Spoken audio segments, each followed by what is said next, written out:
Good afternoon, everyone, and thank you for joining us for the Family Institute's Circle of Knowledge event supporting children's mental health.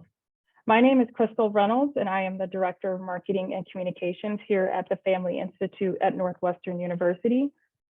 For those of you that are less familiar with the Family Institute, we, through research, education, and therapy, practice relationship-based behavioral healthcare, in which we are committed to strengthening and healing children, adolescents, families, and individuals from all walks of life. Today, we will join in a discussion about the ongoing mental health emergency that is affecting our children and talk about how parents and caregivers can support the mental health needs of their children. Joining me today are three of our experts that I will introduce. First, we have Ms. Caroline Callahan, who is an associate marriage and family therapist and is currently a postgraduate fellow in the Mindfulness and Behavior Therapies program at the Family Institute. Caroline uses a variety of therapeutic models to meet the needs of her clients while focusing on the therapeutic relationships and client strengths. We are also joined by Ms. Jocelyn McDonnell, who is a therapist and member of the Cognitive Behavioral Therapy team at the Family Institute. Jocelyn specializes in the use of CBT, ACT, and ERP and enjoys helping clients explore how their thoughts, behaviors, and feelings are interconnected. She especially values working with OCD, anxiety disorders, and eating disorders in children, adolescents, and adult populations. And finally, we are joined by Daniel Wilsea, who is a therapist at the Family Institute, a certified mental performance consultant, and a certified personal trainer. Dan is a human performance professional utilizing client-centered holistic approach to improve mental health and physical wellness. So I want to thank our panel for being here, and we could get started. First, I want to open up the discussion for the group and just talk about what are some common reasons that children are struggling with their mental health in this day and age. And I'll address this to everyone. So maybe Jocelyn, if you would like to start.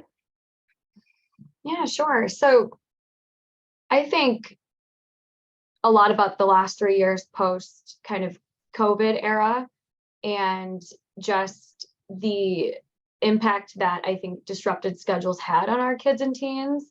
And I think the population is kind of still recovering from that. I also think a lot about just global events. And I think our teens in particular are really sensitive to what's happening in the greater landscape. And I do think it impacts them.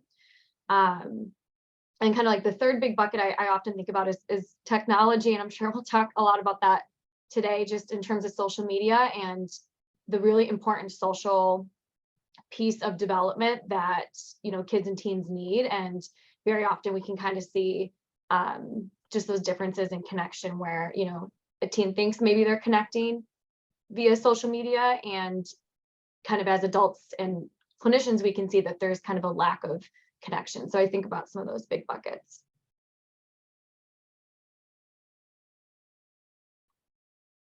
Dan or Caroline, is there anything you'd like to add to that? Yeah, I'm happy to just mirror a lot of what Jocelyn just said and maybe add on a few things. I think that one thing that's really interesting about where we're at right now is post-pandemic, there's been a lot of cultural shifts. And I think that the wellness industry also fuels this, this process of just sort of like culturally, we struggle with distressing emotions overall. And distressing emotions can be very good sometimes, like necessary for development. And I think that this idea that we're always striving for happiness and looking for happiness, it just creates this culture where it's really difficult to balance. And I think that's a huge part of it. And when the pandemic kind of took away opportunities for connection and interaction with peers, those things just become even more stark. Yeah, I mean, I just really kind of have to echo what Jocelyn and Caroline have said, and really highlighting the fact that, I think kids today, regardless of their age, really face a lot of the mental health struggles that are similar to their adult counterparts, right? The idea of the pandemic, specifically looking at, what Jocelyn mentioned about social media, and I'm sure that we'll touch on that a bit more, but the idea of just this instantaneous connection that we can have, or, the sense of we're connected with it, or right on the other side of that, FOMO, we're missing out on something.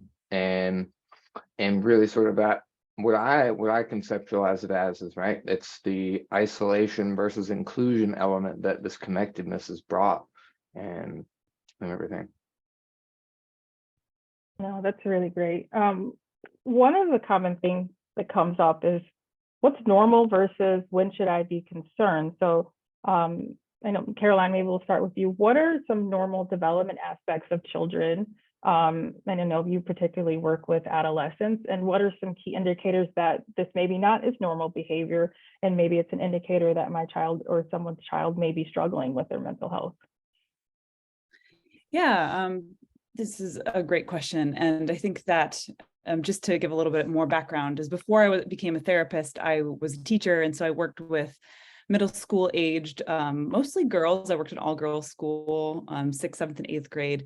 And so I really got to see this developmental transition into adolescence. And I think it's a jarring experience for adolescents and for the adults that love and support them. And I think that just thinking about like what is normal, and I put normal in quotations, it's a very loaded word because there's such a huge spectrum of what can be considered adaptive or effective behaviors, and that just, using one example does not mean that it's the only way, and so I just want to make that. But with adolescents, I think that one thing that can be very concerning to parents is around age 12, 13, there's a massive increase in development of the emotion centers of the brain. And so that means that adolescents around that age have really intense emotions and sometimes can't always locate where they're coming from. So they might be standing in the middle of your living room sobbing and they're just not sure why. And it can be very distressing for the teen and for the parents alike. But generally, like having big emotions, ups and downs is really a very common experience for adolescents, and becomes concerning when those emotions are persistently negative and we want the ups and downs. We don't just want the downs. We want the kiddos to experience the full range of human emotion. And when it's becoming like persistently low mood, persistent inability to regulate emotions, that's when there might be some cause for concern. And we know that this can also vary by age. Obviously, with the younger kids, those emotions might come out more frequently. So maybe, Dan, if you could talk about that for the younger kids, and then also how does that present in older kids? And so maybe Jocelyn, then you can address how that might be indicators in the older kids. Yeah, definitely. I mean, I think, through my involvement in typically my caseload is, I see kids in these developmental stages that Erik Erikson laid out for us, of stages of psychosocial development that really I consider as milestones are stages, 4 through 6. So we have that industry versus inferiority, identity versus confusion, and then later on intimacy versus isolation. But thinking about the industry versus inferiority piece, is the main important event in that is school, and our basic sort of virtue in that is competence. So kids are struggling with this comparison, how do they fit in with their peers, and all of these things they feel are being judged against others. And that's a piece of looking at how you fit in with that. And parents in that respect can do a lot to help model some really good behavior. And that's what I spend a lot of time in with my kids in these stages and these challenges, is a lot of modeling, a lot of understanding that comparing yourself to other people, you don't know the exact same factors. And then, considering some of those other elements is, typically indicators of distress along children, are related to, cognitive, emotional, behavioral, and physical sort of symptoms. So always keeping an eye out for those that, as Caroline pointed out, right, don't fall within our normal. But we have to understand each individual's baseline and to consider what is normal and then what is abnormal. Yeah, absolutely. I think kind of spinning off of both Caroline and Dan, just focusing a little bit on the older teens, agreed just in the nuance of the individual and just the different ages. So much can happen from 14 to 17, right? Those are big years. So for older teens, I think what feels, what we might see just is more exploration outside of the home. So more socialization, a lot of questioning, like, who do I like to spend my time with? Who do I feel comfortable with? Like Dan said, kind of those identity questions, like who am I? Who do I see myself as? What do I like about myself? What do I dislike about myself?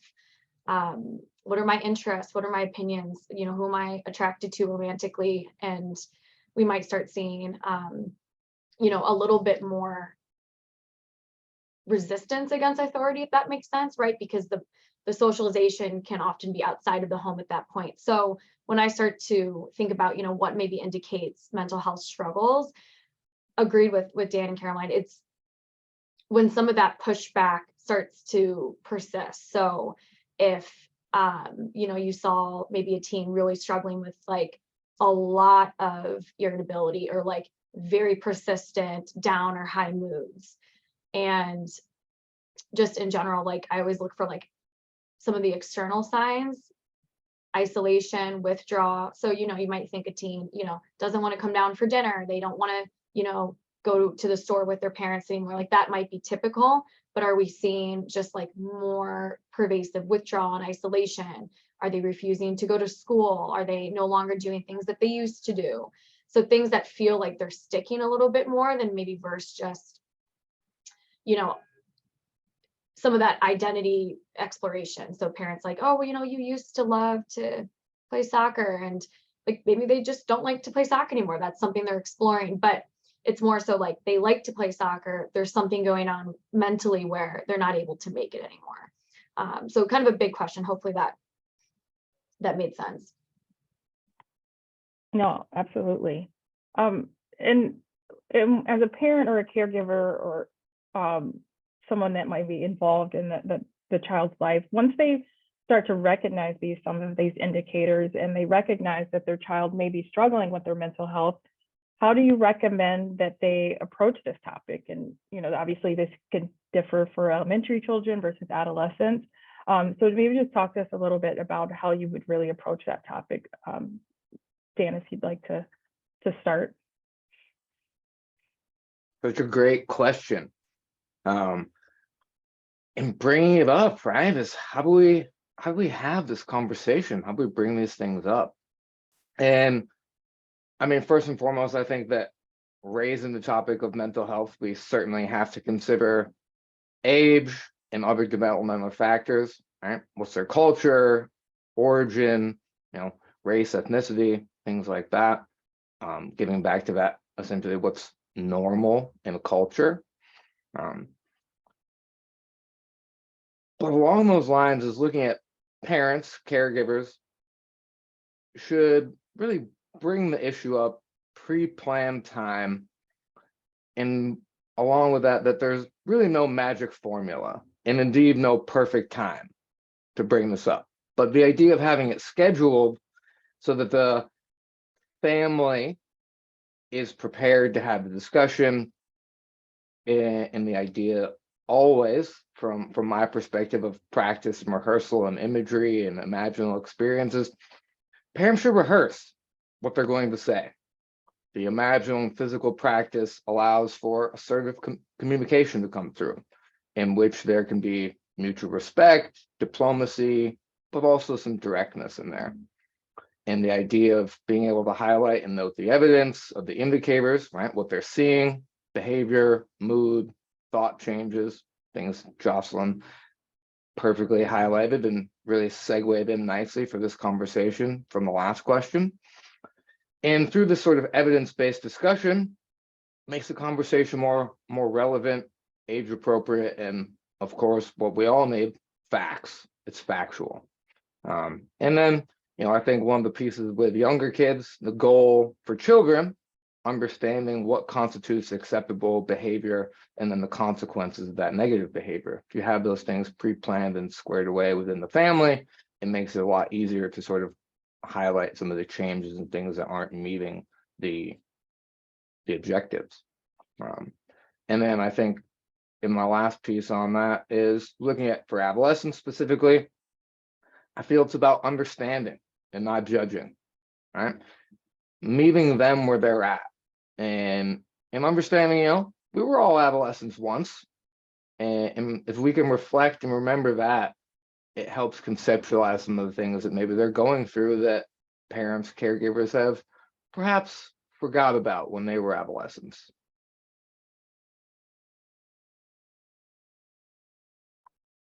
Yes, it's often. Go ahead, Caroline, sorry. I have one little trick that I've heard of is helpful, and from adolescents I've worked with, and also just from some other psychologists that I, follow their podcasts. But one thing that can be really helpful with adolescents is that these like big serious talks can be very aversive for various reasons. And so like having kind of like what Dan said, like having a pre-planned time, but also having it very clear that there's going to be an end point. So like right 10 minutes before you're about to pull into your home, be like, hey kiddo, and in the car is great because your teen can look out the window. They don't have to feel like all pressure is on them. It's generally a time when adolescents feel like they can really open up if they're just one-on-one with a parent. And so that like last 5 to 10 minutes of a car ride, they know they're going to be home soon. They know that they can get out of the conversation, and that will help them hear what you're saying as a parent and not be thinking about like, how do I get out of this conversation as quickly as possible? So that's just one little tip there. I really love that tip, Caroline. I haven't thought about like the setting of a car. So I'm going to think about that. Thank you. That's really helpful. And Dan, I really love what you said. Like there is no magic formula, because I really do think that's true too. I like the idea of like there's no magic formula, and also we want to be mindful of, when we're broaching this topic. I know a lot of parents, right? Like I work a lot with parents on their own anxiety, right? Like if they're seeing a kid in distress, that's upsetting, of course. And so just be really intentional about like what's coming up for the parent. Like we wouldn't want to have this conversation out of our own anxiety, because we're probably not going to be able to hold their, the kid or the teen's emotions as best if we're escalated too. I really appreciate what you both said. And I think with just either kids or teens, just kind of approaching it from like a gentle observation, kind of gentle curiosity standpoint. Like, I've noticed X, or, I've noticed you've been in bed lately, or maybe if it's a little kid, like I noticed you haven't been wanting to go on a play date. And I just was curious, what maybe is going on here. If we're talking like very young kids, like maybe we use some visuals, like some drawing opportunities, like maybe incorporate that. Like I like to use colors sometimes, like, how have you been feeling lately, connected to a color. And I like what Dan said too, like kind of self-disclosure, like being a part of that conversation, whether it's a teen or a kid, like making it feel like, we have emotions too, and we're just trying to understand what's been going on. Yeah, that's really great, Jocelyn, and it leads kind of into our next question that I'm going to present to you. What are then some questions that you would recommend that a parent or caregiver can ask their child to better connect and really understand and get to the root of what could be the possible issue? Mm-hmm. Yeah, I think kind of similar to what we were all speaking to, but I again kind of like gentle curiosity. Like I'm interested in learning more about X, or I've noticed X, like, would you be open to telling me a little bit more of, what that's looking like? And this may be a little bit more explicit with teens, but I really think there's so much power in modeling vulnerability. And so this, again, of course, depends on the family structure, depends on culture, depends on the relationship. But for example, say a parent has struggled with panic attacks. They could, I'm thinking more of a teen conversation, but I struggle with panic attacks, and, but I've actually really never experienced anxiety with my friends. Like, I know what it's like to have anxiety. I know what it's like to, struggle with this, but like, I'm so interested in how some of that is feeling for you when you're around your friends. Like, would you be open to telling me a little bit more about that? And then again, I'm thinking kids, I'm thinking more visual. I love the movie Inside Out. Like, you would think I'm on the advertising committee. I'm not, but it's such a beautiful movie. They talk about, what is it, 5 or 6 core emotions. And for teens and parents, it's such an interesting movie. And I think it does such a great job just normalizing, kind of like Caroline said earlier, we need all of the feelings, including your sadness and anger. And I just think it's a good window into maybe some deeper conversations of like what the kid is struggling with. Because often kids and teens, right, there's not that developmental insight. And so what we're up against in some ways is assuming that they know exactly what they're going through. And a lot of times we will get more information. But I think about it kind of like stepping stones. Like we probably can't ask a question that's going to get into the roots of like exactly what they're struggling with. And so I think gentle curiosity modeling and with kids, like some of these like exercises can be helpful to kind of get into some of it. Oh, that's great. I also love the movie Inside Out, so I will be on that committee with you. But that's really great information. Thank you, Jocelyn. So some of the questions that came in before are really related to school and support in school. And we know that the kiddos are supported at home and school, but maybe Dan, if you could talk a little bit about what that looks like, and then how do you know when, that's not enough, when they might need to seek additional mental health care support outside of the home and school? Yeah, I think another great question. And thinking about when it's time to look at treatment outside of, the home and school is, I think about with kids, typically behavior problems often are a way children communicate through their lack of language or social skills. And I think that definitely treatment outside the home should be considered when, behaviors, thoughts, moods significantly change. If you're seeing your child or adolescent change significantly behaviorally, right? They're no longer socializing with friends, or activities that they once enjoyed, they've just kind of stopped or really decreased. Or you notice changes in their thinking. Those certainly are big indicators for me. Also, the idea of considering that children and adolescents lack a lot of, the verbal acumen to precisely talk about self-reflection. So being collaborative, parents, caregivers, and teachers are crucial with their observations. What's everyone seeing in their sort of silo? And then I think another piece of concern to look at is if there's any increase in risk-taking behaviors, self-injury, trauma, are always kind of the big 3 to consider. Seeking outside support and help are sort of the ones most on my radar.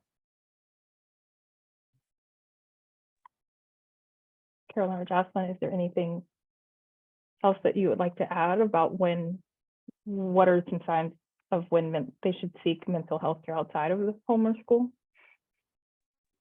Yeah, I was just thinking too, one thing that can come up is that it's really, really important to keep an open line of communication between parents and teachers and schools, because often what can happen is kids hold it together really well at school. So they're, doing well in school, they're really kind to their friends, they're thriving there, but it's a lot of mental and emotional energy to just hold it together all day. And so then they get home and they can really unload on parents, and teens especially can just sort of like be sharing some things that can be very concerning. Like, wow, this is like, it sounds like you hate your school and you hate your friends. That sounds very, like, parents' worry may spike. But actually that's another thing that is, I say normal, like pretty common with teens, is that they need a space to vent, because they have been really holding it together all day and they've been trying to be their best selves in school.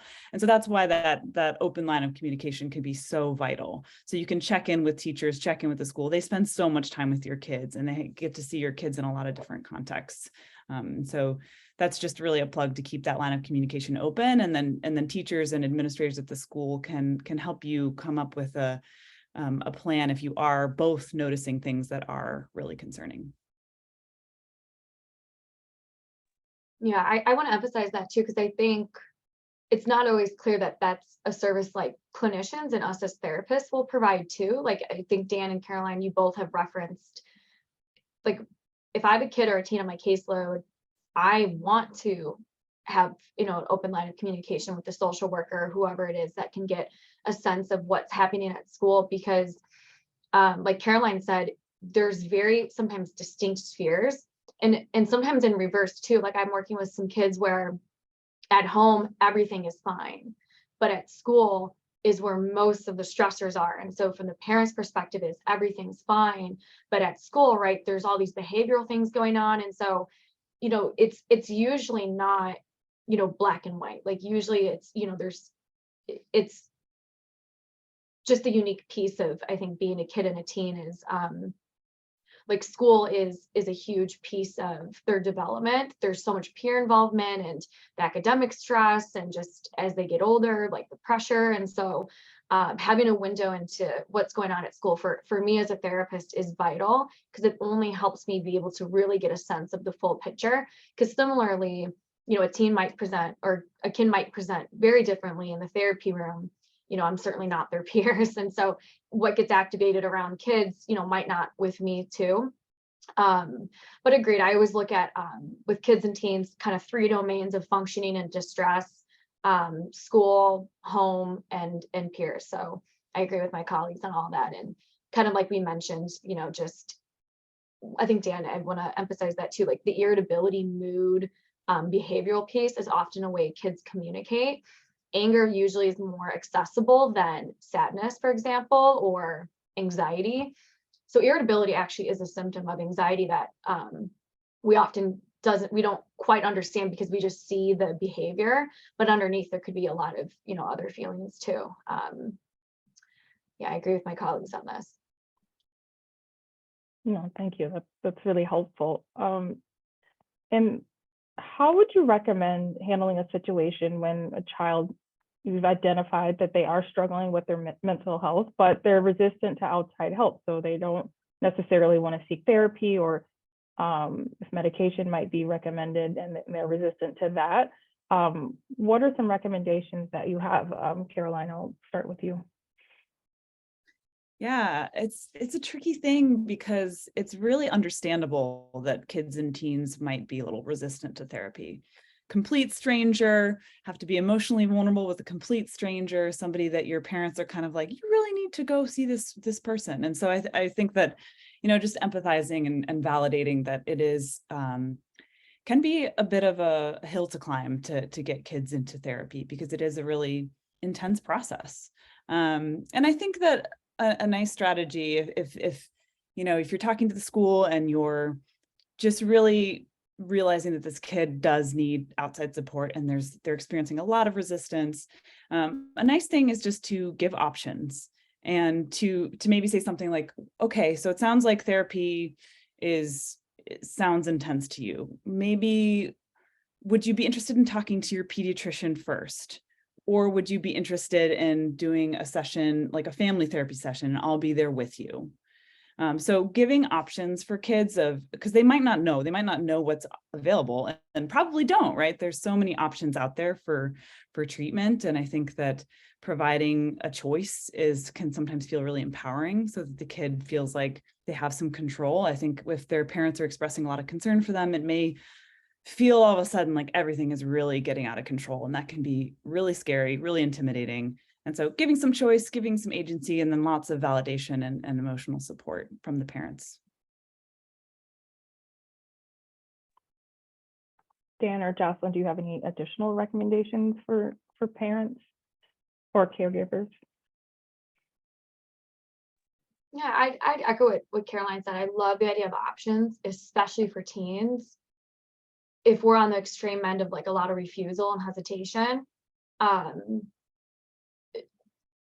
I think a lot of, as best as we can collaborate with teens, I think can be really, really powerful. I like the idea of like, this doesn't have to be for life. Like, are you open to doing 5 sessions with a therapist? And, you know, hopefully they say yes.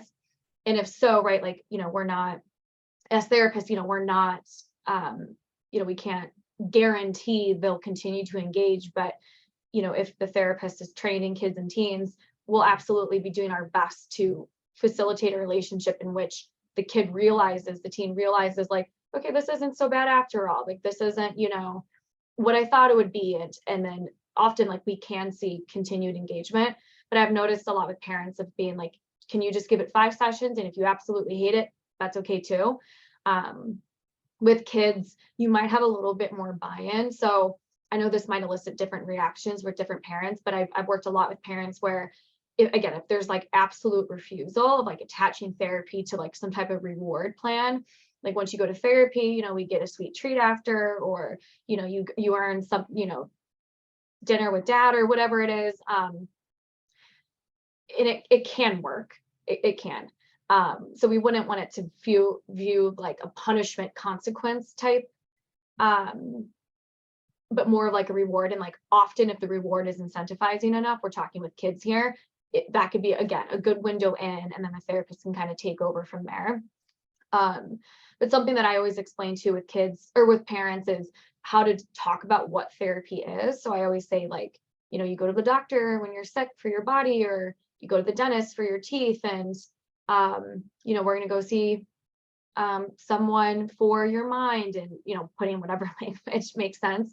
And I've seen that approach work too, of just kind of normalizing what it is. It's just a part of health. And then if the parent genuinely does go to therapy on their own, I think that's so important to be like, you know, mommy and daddy go to therapy too, or whatever it is. If you don't, that's okay too. Certainly echoing what you both have said already, is normalizing the experience, right?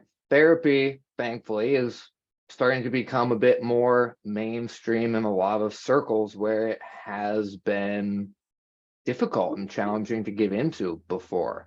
I think the idea of listening to the child or adolescent to highlight the potential benefits also, you know, with what Jocelyn and Caroline already said. One of my favorite things with people who come to see me, one of my lines, if there's any of my patients out there right now watching this, you'll know you've heard it. Therapy with me isn't like therapy you see on TV, right? Challenging the preconceived notion about what therapy is, you know? And I think really with a lot of my adolescents who I see is creating that space that it's individual, you know? Every person who comes in is different, so the therapy setting for them is different. And especially with a lot of the athletes that I work with, being focused a lot with on the sort of clinical side of sports psychology, is, you know, sometimes the setting isn't in the office. Sometimes the setting is out on the field, is outside. And I think that's a part of just challenging the notion of therapy is, you know, in a room, there's some couches, and there's going to be tears or emotions, where no, it's whatever the individual brings in. And then I think my last point that I consider in this is that parents have to model the sort of appropriate behaviors or thoughts about therapy, right? The idea of, if a parent or caregiver is skeptical or resistant, shouldn't be a surprise if your child is as well. No, that's really great. Thank you. Thank you all. So we have some really great questions coming into the Q&A. I just want to remind everyone, if you do have questions, please put those in the chat or the Q&A chat. I do have one more question before we get into some of those questions for the panel. Just what is some advice you have for parents to best support their children, parents or caregivers to support their children and promote high self-esteem, just to really help them if they might be struggling? I love this question so much, because I think that one thing that is so important is with building self-esteem is for kids and teens to feel a sense of competence, to feel like they can do something and they can do something well. And that this can be tricky sometimes because the school system, and especially as kids get close to high school, it becomes really achievement oriented. It's just like, okay, cool, I'm good at school. And then it can fuel stress. And so when I say that of like, it's important to build competence in things, I also want to suggest that parents balance that in with things that are achievement oriented, but things that are really not, and things that are more service oriented. There's this great quote that is kind of glib, but I love it. It's basically, you can't be sad and helpful at the same time. So if kids and teens and people in general are finding a way to give back to others, so to give back to their communities or to do community service or to do service in some form, that can really boost self-esteem and self-confidence and help kids sort of identify what they want as their personal brand, what they identify with how they want to exist in the world, the values that they want to have. So that's my one piece of advice, is to find ways to build confidence and competence through service.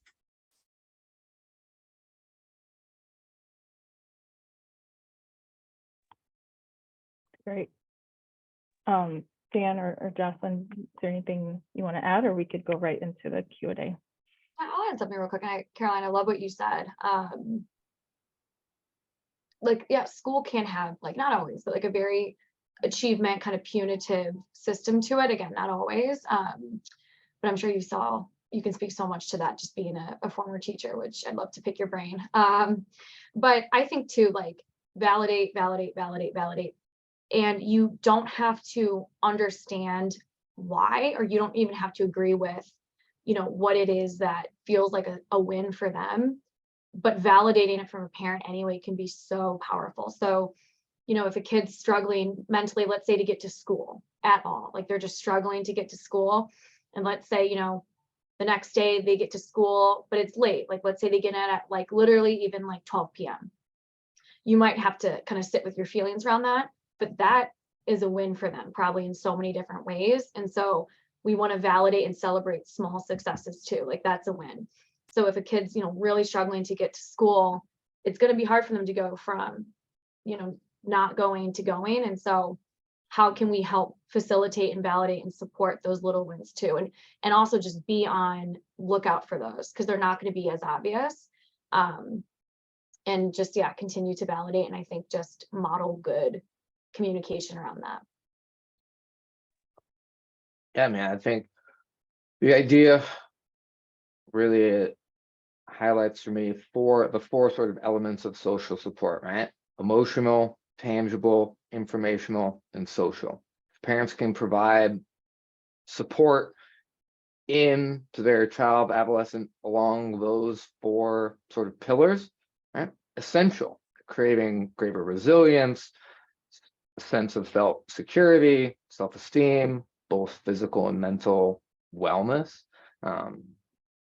And I mean, I think the part of that unconditional positive regard of encouraging your child, adolescent, in whatever their pursuit or their passion is at this moment, right? As we know and talked about that Ericksonian stage of identity versus role confusion. Teens wear a lot of hats, and it's all about figuring out who they are in that. And if we're supportive through that journey, then they'll come out on the right side of it. And I want to add one thing. It's also super important, and this is such a painful one, is to let them fail. Just thinking about those stages of development, like part of confidence building is kids experiencing failure, experiencing painful emotions, experiencing adverse events in their lives, and then working through it, of course, with the support of their parents and their friends and their teachers. But knowing that they can do that, knowing that they can work through difficult moments and failures, personal failures, but also just like things that happen out in the world, is an essential developmental task. That's great. That's really great. Thank you. Thank you all for such an engaging discussion. I want to jump in. We have a lot of questions coming in. We'll try to get through as many as we can, but where I want to start, and you all brought it up a little bit earlier around social media and society, and we know there's a lot even today in the news about when should kids be on social media? Should there be age limits on social media? And one of the questions that came in is like, what do you think can be done societally, in society to strengthen children's mental health, whether it be, restricting social media, or what are some other things that we can do collectively to support the mental health of our children?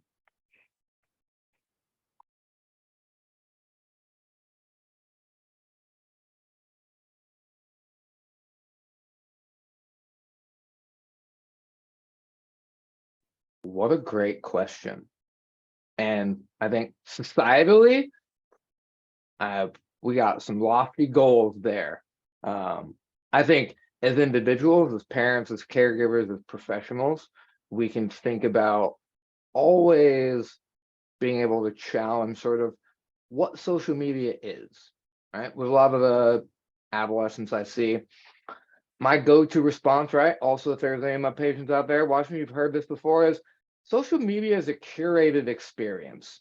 Social media is not real life.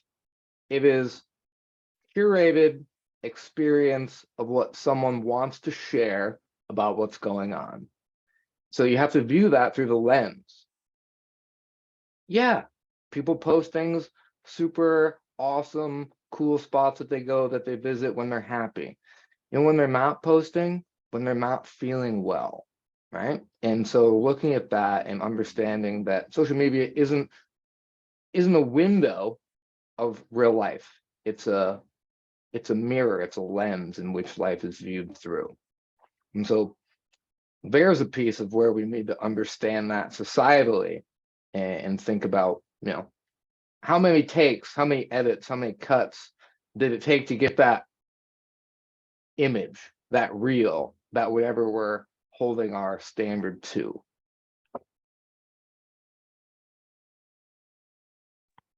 Yeah, that's a really great perspective. Thank you.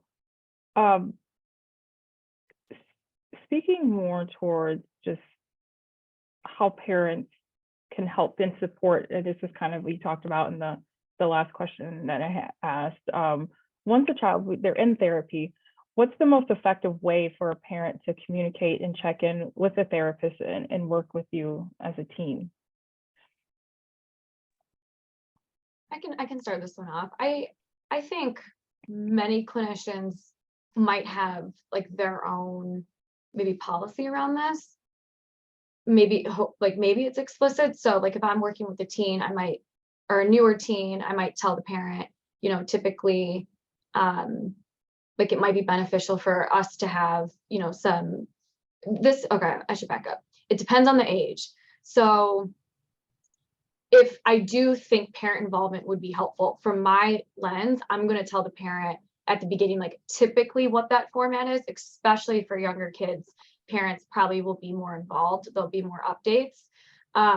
If it's an older teen, I think this gets a little trickier because I want to, as the therapist, protect the client's confidentiality. I want to protect that this is a safe space, that I'm not going to share everything with your parents about. And so if parent involvement does seem helpful, I'll ask the client, the teen client, like, it's probably gonna be helpful for, parents and I to talk soon, just because, X, Y, or Z is happening. Is there anything off limits? And often teens will tell me these particular topics are off limits.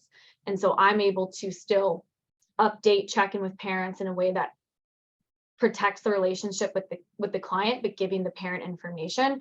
But my recommendation for the parent is just ask your therapist, ask your kid's therapist what check-ins might look like. And I can't speak for every therapist. I can't speak for the work that they're doing, but hopefully the therapist can let you know what feels appropriate to loop you in with and what doesn't. But we're bound to let parents know if there's any risk. And so just trusting that too, like we have your kid's best interest. But we're also, I'm thinking more of older teens wanting to also protect the relationship that's forming here because there's good work being done. But I would just ask the therapist if they were comfortable with the check-in and get the ball rolling from there. Thank you. And just to kind of an extension of that question, we have one that I believe is from someone working in schools or school counselors. And how do you navigate working with parents when the parents are putting maybe more expectations on the school system and taking on responsibilities that should really be the parents' responsibility in supporting their child? Yeah, I mean, it's a good one for Caroline. Yeah, this is a complicated question, especially I've also been thinking about how that there's a lot of need and there's not a lot of resources. So schools are under-resourced, there's not enough therapists, and therapists often have wait lists, and so there's just like a lot of need, and parents are exhausted and stressed too, we've all been carrying the weight of the pandemic with us and are now just wanting to put it down, and it's just very, everyone's feeling overloaded. And so I just want to empathize with the parents and with the schools in this situation where it's like, okay, how are we going to cover our bases and make sure we're supporting this kid as best we can? And just trying to hone in on this question, I think that the best way forward is just to open up lines of communication with parents as best as possible, having in-person meetings and talking about what's possible, where the deficits are. I think that sometimes when there's, I can imagine that what's happening is that when parents are really seeking help from the schools and are asking for a lot of support, it means that they are under-resourced in some way and are trying to meet their child's needs. And so schools can offer referrals to helpful additional support outside of the school. And then also just having lots of conversations of what the school being very explicit of what the school can provide, having some boundaries around that, and making sure that there's referral options if that child needs more additional support. Yeah, that's really great. Another question is about specifically for older teens. So Jocelyn, this might be a good one for you. What can parents do when their older teen is not open to having a conversation about their negative behaviors, and that negative behavior is in result having really negative consequences?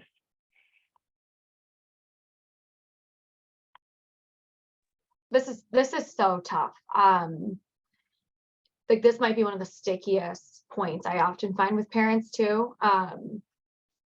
But I want to validate the parents side of things as well, and just like this can elicit so many feelings from your end, I'm sure, like anxiety, frustration, maybe you feel hopeless, maybe you feel stuck. And like I just always want parents to know, like, you're doing the best you can. And there is, like, when you were talking about 17, 18, 19-year-olds, like sometimes there's only so much we can do. And I think I'm talking a little bit of like assuming so many other types of conversations, and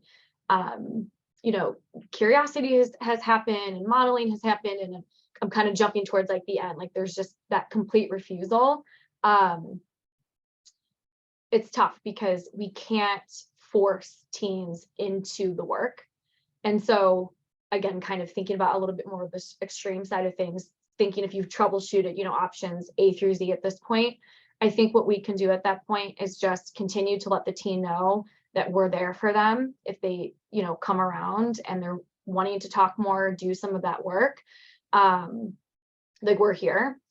I don't know what behaviors, right, we're talking about here, but if there's some really negative, harmful behaviors, like parents might have to step in more directly, and the teens, right, like might not like it. They might not, like that might elicit more of a reaction, but there might be a point in which, even though they're older, like a parent might have to intervene. But I'm happy to dive more into that because I know my answer was kind of broad, but it can be tough, I think, with older teens, and if it just feels like kind of nothing is sticking.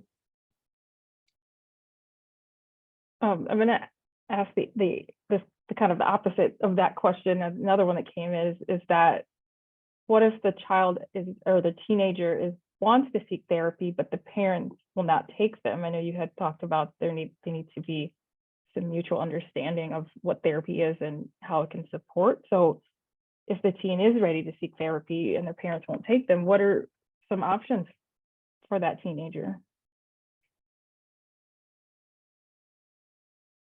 Well, I think one of the best options is the flexibility within the state of Illinois that you only have to be 12 years old to enter therapy on your own. So I think that is probably one of the most inclusive elements of the state in children and adolescents' mental health is that ability, that 12 years old. So if the parents are resistant to taking them, luckily, right, we also have this lovely modality of teletherapy, being involved in a virtual space where you're young enough, you can't drive, you can't get there on your own. Hopefully, with some resources and being technologically savvy, is you can get enrolled, engaged with teletherapy, and I think that is a useful part, especially with that example. No, that's really great information that I'm not, some people might not be aware of. So having that information is really helpful. Thank you, Dan.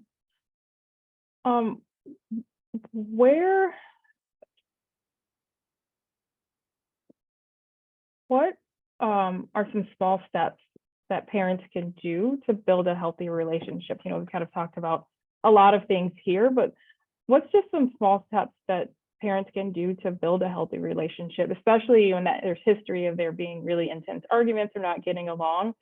We know they can't solve it overnight. So maybe if you could provide just a little bit of advice or suggestions of just small steps that parents can take or caregivers can take to start building that healthier relationship with their child. One thing that pops immediately into mind, this question is so great because I think the number one thing that is important in so much of this conversation is a good working relationship between the kid and parents. It allows for so much flexibility and leverage, and so almost like when you're making these decision points of like what to do, if the decision is in favor of maintaining that good working relationship with your kid, that might be the decision to go with. So I'm just really validating that is such an important piece. And I love this question because it's like, okay, how do you build that? Especially if there's been a history of a lot of painful arguments. I think that one thing that is really hard, but is very important. And I know there's actually some researchers at the Family Institute who do some work on this is a parental apology. So parents, if you feel like you've done something that you actually do feel really sorry for and believe that you want to apologize to your kid, any age, it's appropriate to apologize. And I say this, it's a little bit tricky because sometimes there can be worries about like, well, if I apologize, then am I condoning their bad behavior? And I think that what that apology can do is open up conversations of hurt points in the past and allow for maybe some repair towards a working relationship. So that's one piece. I'm sure that my colleagues have some other good ones too. That's really beautiful. And I think that modeling that you're referring to, Caroline, can be so powerful, of just modeling mistakes, modeling, yeah, I intended to do this, but the impact, didn't land the way I wanted. And it can go a long way. And I'm thinking a lot about teens, and I've watched parental apologies happen in the room with some of the teens, and they're really powerful moments. They can be.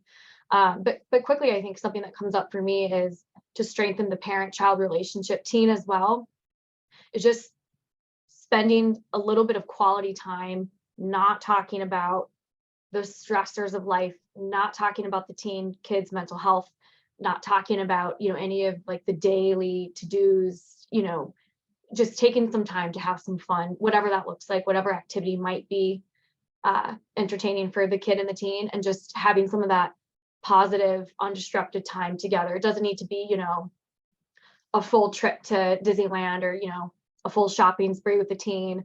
It can just, be something small and connecting, and it can help shift the relationship away from maybe focusing on some of those negative stressors into something more positive and trusting. No, that's good, and kind of leads into another question that came in where you brought up the parental apology, and like, where's the line between, parental support versus holding young, so this would be for older adolescents or younger adults, holding them accountable for their behavior. So where's that line kind of come in? So I know maybe Jocelyn or Caroline or Dan could answer.